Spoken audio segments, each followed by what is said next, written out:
Hello students, welcome back to 6th session on dividend policies. In this session we are again continuing with MM approach because we just discussed what MM said, what were the assumptions and what was the argument put forward by them, particularly in last session. In this session we are continuing with the model. We came to know that they explain in detail about why dividend is irrelevant decision. So they said that dividend will never create any impact on value. Distribution of dividend may result in increase in share price, but because of distributing dividend, organization have to rely on fund externally. Because of relying on external source, definitely the number of share increases or interest to be payable increases, depending upon whether it relies on equity or debenture. As a result, what was the market value before distribution of share? That will be equal to what will be the market value after distribution of share. After distribution of dividend. Therefore, dividend is irrelevant. Dividend will never create any impact on price. This is what the argument they put forward to prove their theory. And they had come out with a formula to calculate P0, that is P0 is equal to D1 plus P1 divided by 1 plus KE. So, and I said that even they had come out with other formulas to arrive at different values to prove their theory practically. So, with the help of the initial formula, that is P0, we can arrive at P1 also. So, P1 is equal to P0 into 1 plus KE minus D1. So, as a proof to their theory, they argued that because of issuing dividend, number of share increases. Even they had come out with a formula to arrive at new number of shares to be raised or to be issued by organization to raise fund externally. So M is equal to I, that is investment requirement, into E. E means total earnings of the firm during the period, minus N. N is number of existing shares, into D1, that is dividend during current period, divided by P1. So P1 means value of the firm, not value, price of the firm during current period, means at the end of the period. Even after issuing the dividend, we can calculate value of the share, so which is as equal as value of the share before, and even we can calculate value of the firm. Value of the firm can be calculated with the help of a formula. NP0 is equal to N means number of existing shares plus M means number of new shares into P1, that is price at the end of the period, minus I, that is investment requirement, minus E, that is total earnings, divided by 1 plus KE. So this is how they had come out with different formulas to arrive at value of the firm, to arrive at number of new shares, to arrive at P1, that is price at the end of the period, and even to arrive at P0. So what we are doing is, when we start solving problems or when we start proving whether MM holds good or not, or when we not proving, testing whether MM holds good or not, MM model holds good or not, we are making use of all these formulas to arrive at value of the firm before the issue of shares and to arrive at value of the firm after the issue of shares. Then we will compare whether value before issue is as equal as other after issue or not. If yes, so definitely we can say that MM model is correct. So let me start solving the problem. ಮಕ್ಕಳೇ, ನಾವು last session ಅಲ್ಲಿ ಏನ್ ಕಲ್ತಿದ್ದೇವೆ, MM model ಬಗ್ಗೆ ಸ್ವಲ್ಪ ಹೇಳ್ಕೊಟ್ಟಿದ್ದೆ ನಿಮ್ಗೆ. So MM model ಅಲ್ಲಿ ಏನಂತ ಹೇಳ್ತಾರೆ ಅವರು ಡಿವಿಡೆಂಡ್ ಡಿಸಿಷನ್ ಬಗ್ಗೆ? ಅವ್ರು ಹೇಳ್ತಾರೆ, ಡಿವಿಡೆಂಡ್ ಡಿಸಿಷನ್ ಅನ್ನುವಂಥದ್ದು ಸಿಗ್ನಿಫಿಕೆಂಟ್ ಡಿಸಿಷನ್ ಅಲ್ಲ. ಡಿವಿಡೆಂಡ್ ಡಿಸಿಷನ್ ಇಂದ ಯಾವುದೇ ಕಾರಣಕ್ಕೂ ಪ್ರೈಸ್ ನಲ್ಲಿ ಅಥವಾ ವ್ಯಾಲ್ಯೂ ಅಲ್ಲಿ ವ್ಯತ್ಯಾಸ ಆಗಲ್ಲ. ಆರ್ಗನೈಸೇಷನ್ ನ ಇನ್ವೆಸ್ಟ್ಮೆಂಟ್ ಡಿಸಿಷನ್ ಇಂದ ಆಗ್ತದೆ ಅಂತ ಹೇಳ್ತಾರೆ. ಸೊ ಅವರು ಆ ಇರ್ರಿಲೆವೆನ್ಸ್ ಅಪ್ರೋಚ್ ಅನ್ನ ಥಿಯರಿ ಡೆವಲಪ್ ಮಾಡುವಾಗ ಕೆಲವು ಅಸಂಪ್ಷನ್ಸ್ ಅಸಂಪ್ಷನ್ಸ್ ಗಳ ಮೇಲೆ ಬೇಸ್ ಮಾಡಿ ಡೆವಲಪ್ ಮಾಡಿದ್ದಾರೆ. ಯಾವುದೆಲ್ಲ ಅಸಂಪ್ಷನ್ಸ್ ಅಂತ ಲಾಸ್ಟ್ ಕ್ಲಾಸ್ ಅಲ್ಲಿ ತಿಳಿದ್ವಿ. ಹಾಗೆ ಅವ್ರು ಕೊನೆಗೆ ಪ್ರೂಫ್ ಕೊಡ್ತಾರೆ ಅವರ ಥಿಯರಿಗೆ.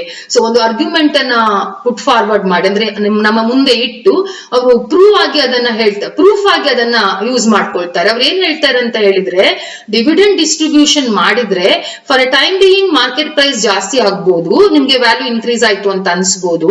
ಡಿವಿಡೆಂಡ್ ಡಿಸ್ಟ್ರಿಬ್ಯೂಟ್ ಮಾಡಿ ನಿಮ್ಮ ಹತ್ರ ಅರ್ನಿಂಗ್ ಎಲ್ಲ ಖಾಲಿ ಆದ್ರೆ ನಿಮ್ಗೊಂದ್ ವೇಳೆ ಹಣ ಬೇಕಾದ್ರೆ ನಿಮ್ಗೆ ಅಂದ್ರೆ ಫರ್ಮಿಗೆ ಆ ಹಣವನ್ನ ಹೊರಗಡೆಯಿಂದನೇ ತರಬೇಕು. ಹೊರಗಡೆಯಿಂದನೇ ತರೋದ್ರಲ್ಲಿ ಕಾಸ್ಟ್ ಇನ್ಕರ್ ಆಗ್ತದೆ. ಅದು ಅಲ್ಲದೆ ಒಂದ್ ವೇಳೆ ಹೊರಗಡೆಯಿಂದ ತಂದ ಹಣ ಈಕ್ವಿಟಿ ಶೇರ್ಸ್ ಇಶ್ಯೂ ಮಾಡಿ ತಗೊಂಡ್ ಬಂದಿದ್ದಂತಾದ್ರೆ ನಂಬರ್ ಆಫ್ ಈಕ್ವಿಟಿ ಶೇರ್ಸ್ ಜಾಸ್ತಿ ಆಗ್ತದೆ. ಆಗ ಏನಾಗ್ತದೆ, ಸೊ ಮೊದ್ಲಿದ್ದ ನಂಬರ್ ಅಲ್ಲ ಈಗ ಎಕ್ಸ್ಟ್ರಾ. ಸೊ ಆಗ ಏನಾಗ್ತದೆ, ವಾಟ್ ಈಸ್ ದ ವ್ಯಾಲ್ಯೂ, ಮೊದ್ಲು ಎಷ್ಟು ಇತ್ತು ವ್ಯಾಲ್ಯೂ ಆಫ್ ಶೇರ್ ಅಷ್ಟೇ ಆಮೇಲೆ ಕೂಡ ಆಗ್ತದೆ. ಹಾಗಾಗಿ ಡಿವಿಡೆಂಡ್ ಇಂದ ಯಾವುದೇ ವ್ಯತ್ಯಾಸ ಆಗೋದಿಲ್ಲ ಅಂತ ಅವರು ಆರ್ಗ್ಯೂ ಮಾಡ್ತಾರೆ.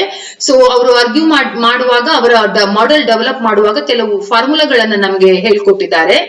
ನಾವು ಅದನ್ನ ಅಪ್ಲೈ ಮಾಡಿ ಅವರ ಥಿಯರಿ ಪ್ರೂವ್ ಆಗ್ತದ ಅಂದ್ರೆ ಹೋಲ್ಡ್ಸ್ ಗುಡ್ ಆರ್ ನಾಟ್ ಅನ್ನೋದನ್ನ ಚೆಕ್ ಮಾಡಬಹುದು.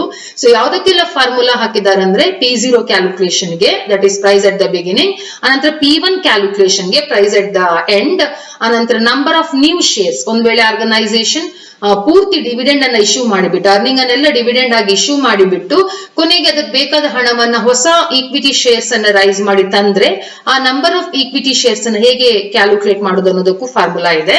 ಅದು ಅಲ್ಲದೆ what is the value of the firm after issue of new shares ಅದನ್ನ ಕೂಡ ಕ್ಯಾಲ್ಕುಲೇಟ್ ಮಾಡ್ಲಿಕ್ಕೆ ಫಾರ್ಮುಲಾವನ್ನ ಅವರು ಡೆವಲಪ್ ಮಾಡಿದ್ದಾರೆ. ಈ ಫಾರ್ಮುಲಾಗಳನ್ನ 4 ಫಾರ್ಮುಲಾಗಳನ್ನ ಇಟ್ಕೊಂಡು ನಾವು ಪ್ರೂವ್ ಮಾಡ್ತೇವೆ ಅಥವಾ ನಾವು ಟೆಸ್ಟ್ ಮಾಡ್ತೇವೆ ಮೋದಿಗ್ಲಿಯಾನಿ ಮಿಲ್ಲರ್ ಹೇಳಿರೋದು ಸರಿಯಾ ಅಲ್ವಾ ಅಂತ ಹೇಳಿ. So let we start solving the problem. First problem ಅನ್ನ ನೋಡಿ. ABC Limited belongs to a risk class for which the appropriate capitalization rate is 10%. Capitalization rate ಅಂದ್ರೆ 10 KE symbolically. It currently has outstanding 5,000 shares. N 5,000 ಅಂದ್ರೆ of rupees 100 each. So P0 ಕೊಟ್ಟಿದ್ದಾರೆ 100. The firm is contemplating to declaration of dividend of rupees 6 per share at the end of current financial year. D1 6 rupees ante. ಆಮೇಲೆ the company expected to have net income of 50,000, earning 50,000. Proposed to for making new investment of 1 lakh. ಹೊಸತಾಗಿ investment ಮಾಡ್ಲಿಕ್ಕೆ 1 lakh rupees ಹಣ ಬೇಕು. Show that under MM approach the payment of dividend does not affect the value of the firm. ಇಷ್ಟು information ಅನ್ನ ನೀವು ಇಟ್ಕೊಂಡು ನಾವು prove ಮಾಡಬೇಕು MM ಅಪ್ರೋಚ್ ಅನ್ನ ಏನಂತ, ಡಿವಿಡೆಂಡ್ ಪೇ ಮಾಡೋದ್ರಿಂದ ವ್ಯಾಲ್ಯೂ ಅಲ್ಲಿ ಏನು ವ್ಯತ್ಯಾಸ ಆಗೋದಿಲ್ಲ ಅಂತ ಪ್ರೂವ್ ಮಾಡ್ಬೇಕು ಅಂತಾದ್ರೆ ಡಿವಿಡೆಂಡ್ ಪೇ ಮಾಡ್ಲಿಕ್ಕಿಂತ ಮೊದ್ಲು ಎಷ್ಟು ವ್ಯಾಲ್ಯೂ ಇತ್ತಂತ ಫಸ್ಟ್ ಕ್ಯಾಲ್ಕುಲೇಟ್ ಮಾಡ್ಬೇಕು. ಆಮೇಲೆ ಡಿವಿಡೆಂಡ್ ಪೇ ಮಾಡಿದ ನಂತರ ಎಷ್ಟೇ ಆಯ್ತು ಅಂತ ಕ್ಯಾಲ್ಕುಲೇಟ್, ಯಾವ್ದಾದ್ರು ಒಂದನ್ನ ಫಸ್ಟ್ ಮಾಡ್ಬೇಕು ಮತ್ತೊಂದನ್ನ ಮತ್ತೊಮ್ಮೆ ಮಾಡ್ಬೇಕು. ವ್ಯಾಲ್ಯೂ ಎರಡು ಸೇಮ್ ಇದೆ ಅಂದ್ರೆ ಅವರ ಥಿಯರಿ ಪ್ರೂವ್ ಆದ ಹಾಗೆ ಆಗ್ತದೆ. So let we see what is the value when dividend are paid. Dividend pay ಮಾಡಿದ್ರೆ ವ್ಯಾಲ್ಯೂ ಎಂತ ಅಂತ ನೋಡೋಣ. ಫಸ್ಟ್ P1 ಕ್ಯಾಲ್ಕುಲೇಷನ್ ಮಾಡುವ. P0 into 1 plus KE minus D1 ಎಲ್ಲ ಇನ್ಫಾರ್ಮೇಶನ್ ಪ್ರಾಬ್ಲಮ್ ಅಲ್ಲಿ ಉಂಟು. ಆನ್ಸರ್ 104 ಬರ್ತದೆ. ಹಾಗೆ ಹೊಸ ಇಶ್ಯೂ ಆಫ್ ಶೇರ್ಸ್ ಎಷ್ಟಾಗ್ತದೆ ನೋಡೋಣ.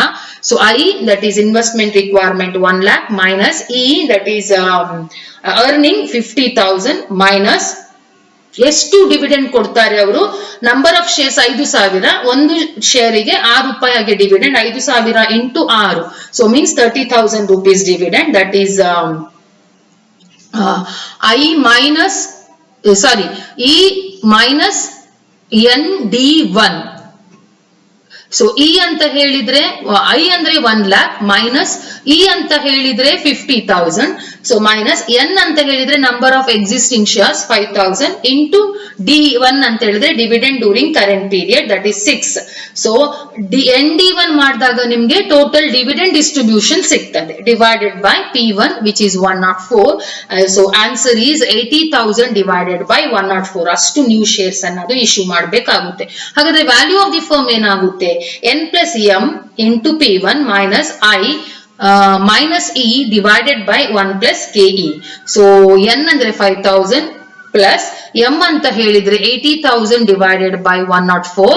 So into 104 minus I ಅಂತ ಹೇಳಿದ್ರೆ 1 lakh minus E ಅಂತ ಹೇಳಿದ್ರೆ 50,000 divided by 1 plus 0.10.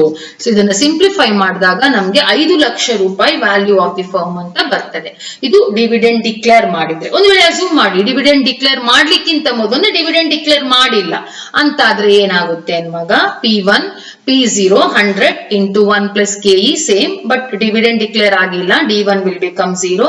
Value of the share is 110 at the end of the period.